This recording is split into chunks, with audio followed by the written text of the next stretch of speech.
we are going to discuss about the treatment of water, right? So in the previous units, we selected the proper source and we estimated the amount of discharge to be supplied to the city, and we saw the what are the different qualities, that is characteristics of a water that fit for drinking purpose. Now, if it is a groundwater or surface source, right, some impurities must be there in the water, right? So that is going to cause, right? That is going to cause the water which is not fit for the, it's not going to suitable for our purposes. That's why we have to remove the impurities from the water before you are going to supply to the public, right? So that kind of those type of things are called, that removal of impurities from the water is called treatment, right? We are going to treat both groundwater as well as the, right, surface water. Okay. So now the available raw waters must be treated, purified before they can be supplied to the general public for their domestic, industrial or any uses. Okay. If you are going to supply the water for any purposes, now you have to remove all the impurities, right? The treatment depends upon the characteristics and the quality requirements for intended use, right? So what is your purpose, whether it is residential or industrial, you have to know what is the purpose, right? We are going to supply the water. Next, in general, the public water supplies are mainly designed for in the viewpoint of the quality requirement, okay? Viewpoint of quality requirement for drinking water only, right? Now, methods of purification of water, right? So the various methods are the techniques which may be adopted for purifying the public water supplies are, right? So now you can see mainly we are having the groundwater as well as the surface water, right? Now we are going to have the treatment of groundwater, right? So if you have the raw water from the ground, right? So raw water may have groundwater may have, okay, so hardness and dissolved gases, okay. So in the again fluoride may be there, okay, again iron, manganese, all those things, okay. It doesn't have any what we can say suspended matter, but it having almost dissolved matter in terms of saline, in terms of hardness, in terms of iron and manganese, in terms of dissolved gases. Now we are aiming to remove all these things, right?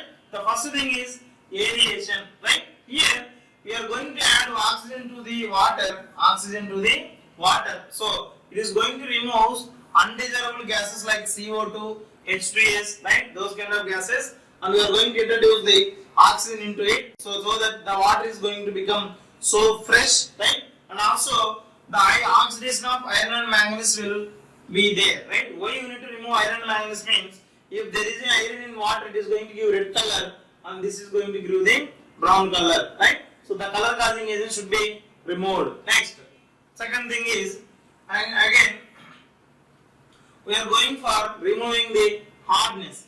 Removal of hardness is called softening, right? Removal of hardness is called softening. Here we are going to use the lime and soda ash, right? So it is going to remove calcium and magnesium hardness, may be done in the 1 or 2 stages. It is going to done 1 or 2 stages. After doing this, we are going to make removal in the form of CaCO3 and MgOH twice, magnesium hydroxide and calcium carbonate. In terms of we are going to remove. This is the here aeration. We are going to remove the gases to the atmosphere. After that, after the softening, there will be some what is called things of CaCO3 pellets or precipitates will be there. That will be again removed in the process called filtration, right? So filtration is going to remove CaCO3 that is residue there, flock left over the softening process. After doing this process, anything left over, it will remove in the filtration. Then, if you supply groundwater to the public, there may be chances of polluting water in the pipes as well as in the utensils, everything, tanks, right?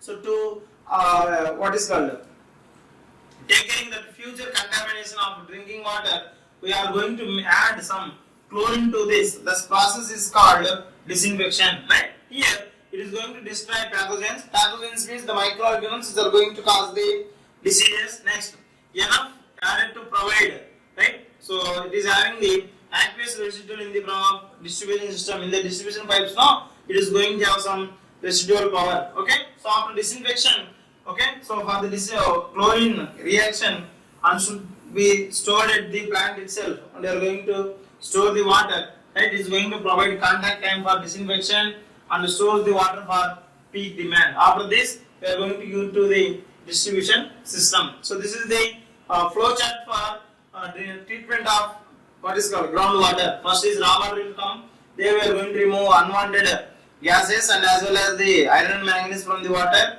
That is called aeration. Then we are going to remove the hardness from the water.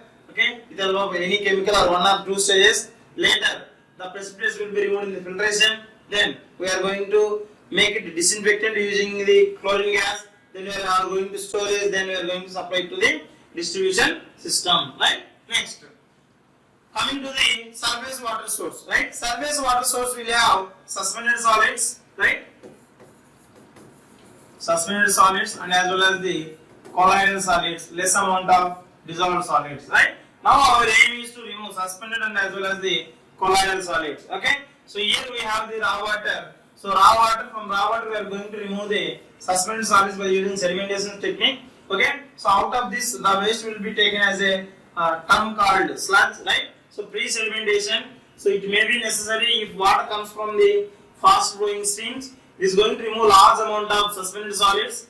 Chemicals may be added to the oxidized. Okay, so inorganics to what is called arrest their biological oxidation. Next, if we want to remove the colloidal matter, the second thing, right? Colloidal matter, we need to go to have the add some chemicals called coagulant, right? So the mixing of coagulant is called coagulation. So and with the help of coagulation, we are going to remove out of these colloidal particles from the water, so the waste will be taken in terms of sludge, right? Next, whatever the flock is remained here, and also to remove bacteria and algae, we are going to pass water through the filtration. Okay? After filtration, so for future contamination to remove any disease causing organisms in the surface water, we are going for the what is called method called disinfection with the help of the chlorine. After that, storage, then it will go into the distribution system. Here the process is raw water, sedimentation, coagulation, filtration, disinfection, then storage and distribution. Right? Next. Mainly, we are going to see all this process screening. Okay, it is going to remove large suspended matter, right? So then aeration to remove, right? So unwanted gases and solids. We have plain sedimentation to remove the suspended solids. Then sedimentation aided with coagulation for the removal of colloids. Then we have filtration. Okay, filtration to remove the things from the what is called from the coagulation as well as the algae and bacteria. Then softening. Softening is a method that is going to remove the hardness from the water. Removal of hardness is called softening. Then we have so many miscellaneous treatments such as fluoridation, that is adding the fluorine or defluoridation, removal of fluorine, recarbonization, liming and desalination, all these things. Okay. So in this unit we are going to discuss completely about all these points, right? So in our syllabus we have sedimentation, right? So coagulation, filtration, softening and other techniques. This aeration also is there. Steering is not there in our syllabus, right? It is just like a box we are going to keep for the removal of things. Okay. So you can see the water treatment plant here, right? So here any lake or canal or from any river we are going to collect water from intake, right? So through this intake pipe, water is going to come to the treatment plant, right? So where we are going to keep here screens, okay, so that the suspended materials is going to separate out in the beginning itself, okay. Then it is going to have the water screen, then it is going to have to the pumping well, right? So from here pumps will be done, right? So here we are going to have in between some aeration unit, right? So where the water will be react with atmosphere oxygen, then it is going to the thing called coagulation, right? So where you are going to have the coagulants in the starting stage, then it will be mixed thoroughly and the colloidal matter will be removed in the sedimentation basin. Then it will come to the filtration where we have anthracite coal on the top, then sand, then gravel. So bottom we have the collection pipes. Through this water will come out. Then we are going for the chlorination, right? So where we are going to have the addition of chlorine, right? After addition of chlorine, we are going to store in the storage tank near the water treatment plant. From here, with the help of the pumps, we are going to distribute to the towns. You can see these kind of tanks in the towns, right? So this is the complete flow chart of water treatment plant. Okay. Next, plain sedimentation. The first what is called treatment in the water treatment is plain sedimentation. So here, removal of suspended coarser particles which can settle during the storage or reduced velocity is called plain sedimentation, right? So in water we have some suspended solids. If you remove if you reduce the velocity of flow, then automatically it will settle. Or otherwise, if you make water to stand at a particular place in a tank, automatically with the help of gravity, the particles will get settled down. Okay, so without adding anything or without any manual mechanism, that's why it is called plain sedimentation, right? So the suspended impurities present in the water having the specific gravity greater than that of water, right? So water specific gravity is 1. If anything having specific gravity greater than 1, it is going to settle or it is going to go under the bottom of the water, right? So it is going to tend to settle down under gravity. Under gravitational, it is going to settle. Next, the basin in which the flow is retarded or that sedimentation is going to occur now, that is called settling tank or sedimentation tank, right? So theoretical average time for which the water is detained in the settling tank or sedimentation tank, for how much time it is going to wait there, that is called as the detention time or period. Okay. Next, purpose of settling. Why you need to go for settling? So to remove coarser dispersed phase and so very large particles we are going to remove, and to remove the coagulated and fragmented impurities in the case of coagulation, right? So to remove the precipitated impurities after chemical treatment, and also to settle the sludge after activated process or trickling filter. This is used in the case of wastewater. Remaining all three will be used in the case of water treatment. Okay. So what is the theory of sedimentation, right? So the settlement of a particle in a water is brought to rest, right? So you have to make water to bring to rest. So it is going to oppose the following factors if it is going to do. Then the velocity of the flow, right? The factor which is going to influence the settling velocity. If more velocity is there, no settlement will occur. If you reduce the velocity, particle will get settled in the tank, right? So which carries particles horizontally, the greater the flow area, the lesser will be the velocity. Okay, so if you want to reduce the velocity, we have to increase the flow area so that particle will get settled. Next, the viscosity of the water, right? So it varies inversely with the temperature. If temperature increases, viscosity is going to decrease. If temperature is going to decreases, viscosity is going to increases, right? So that warm water is less viscous and therefore offers less resistance to settlement. So temperature cannot be controlled in the treatment plant. We can't control the treatment plant. That's why it is not important. Next, the size and shape of the specific gravity of the particle, right? So now it is very small size particle settle very slowly, and more specific gravity will cause quick settlement of the particle, right? Even though it is small size, it is having more specific gravity is going to settle. Okay. The settling velocity of a spherical particle is expressed by Stokes law, right? Which takes the above three factors into account. That is Vs, settling velocity is equals to Gd square, right? So this is the gravitational force. G is the diameter of the particle. 18 into, that is nu is the dynamic viscosity. S is the specific gravity of the particle in minus 1. So D is the diameter, nu kinetic velocity, then specific gravity. This is the most important formula. So where you can have the problems on this, right? Next, what are the different types of settlings? We have 4 types of settlings, that is type 1, type 2, type 3 and type 4, right? So the first type of settling is called discrete particle settling. First of all, we have to know the term called discrete particle, right? So this is more important for 2 marks question, right? So discrete particle means the particle which is not going to change its shape, size, weight and specific gravity along its life, right? So now the particle settle individually. That means if it is going to settle individually, then only it is not going to change any mass, weight, shape or any what is called specific gravity. So without interaction with the neighboring particles, no individual, right? So no interaction with the other particle. That is type 1. Coming to the type 2 settlement, that is called flocculent particles, right? So flocculation causes the particles to increase the mass. It is going to change the mass, weight, shape, and specific gravity, so that it is going to settle. Then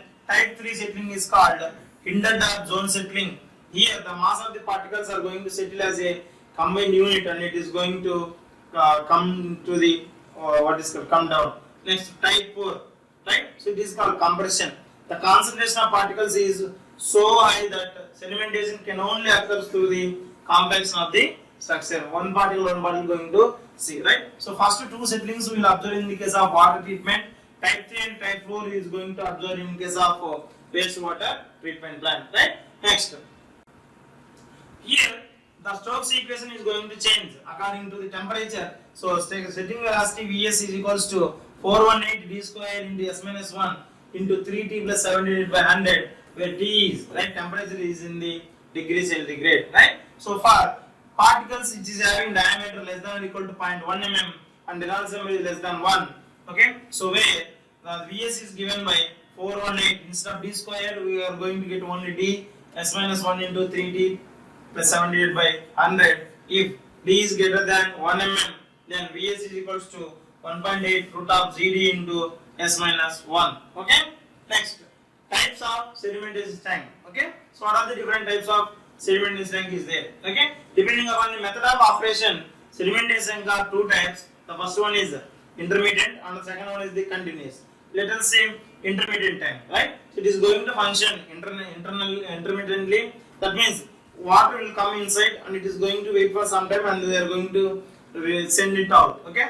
So the tank is first filled and is allowed to completely at rest. Okay. First we are going to fill and we are going to allow for a rest time. After detention time of 24 hours, after the 24 hours of time, the clean water is drawn up. We are going to take the clean water from the tank. Okay. The cleaning period may take place 6 to 12 hours. Okay. Next, this is the thing. Here we have the inlet of the tank from the top. Water will come here and it will going to stay for some 24 hours or 6 to 12 hours.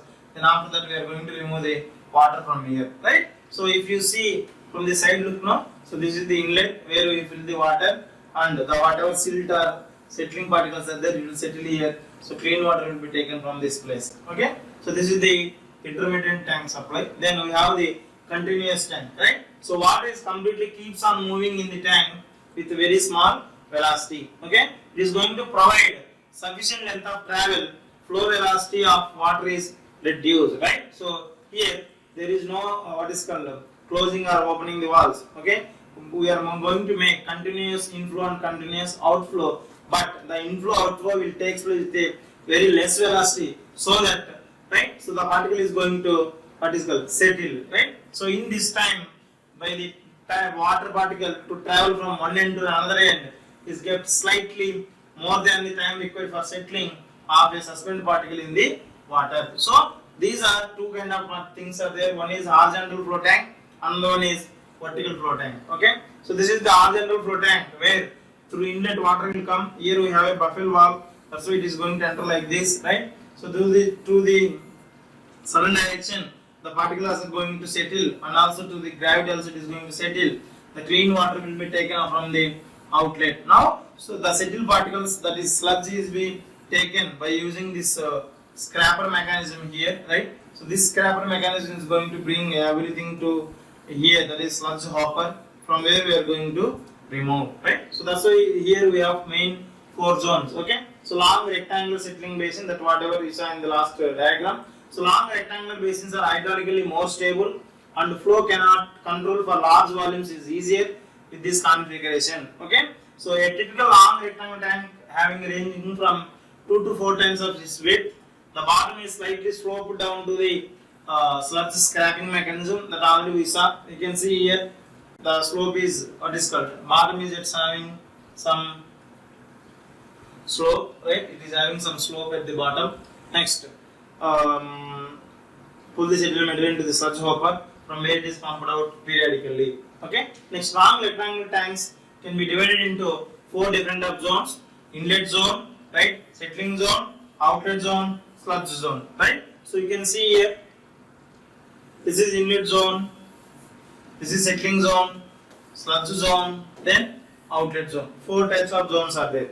Okay, where it is water is going to enter, where water is going to leave, this is outlet zone, where the sludge is going to settle, and where sludge is going to store. Okay, 4 main zones are there. Those are, see, inlet zone, settling zone, outlet zone, sludge zone. Inlet zone, the region in which the flow is uniformly distributed over the cross section, such that the flow through settling zone flows a horizontal path. Next, settling zone. Settling occurs under quiescent conditions. Outlet zone, it is going to clarified effluent is collected and discharged through the outlet weir. Next, sludge zone, for collection of a sludge below the settling zone. Okay, inlet and outlet arrangements, how it is going to have. Inlet devices. Okay, inlet shall be designed to distribute the water equally on uniform velocities in the tank. A buffer should be constructed, that means a wall should be constructed, okay, in front of the entry. So it is going to close the inlet and should project the several feet below the water to the surface to dissipate, okay, that inlet velocities provided under uniform flow. Next, outlet devices. Outlet weirs or submerged orifices shall be designed to maintain velocities it is suitable for settling, so that there is going to minimize the short circuiting. Short circuit means, so without getting settling, the particles will be removed out of the tank, okay, out of the tank through the water which is going to pass through the outlet. Okay, so weirs shall be adjustable and at least equivalent in the length to the perimeter of the tank. However, peripheral weirs are not acceptable as they tend to cause excessive short circuiting. Okay, next, weir overflow rate. Okay, so what is the amount of water it is taken from the tank, that is called weir overflow rate.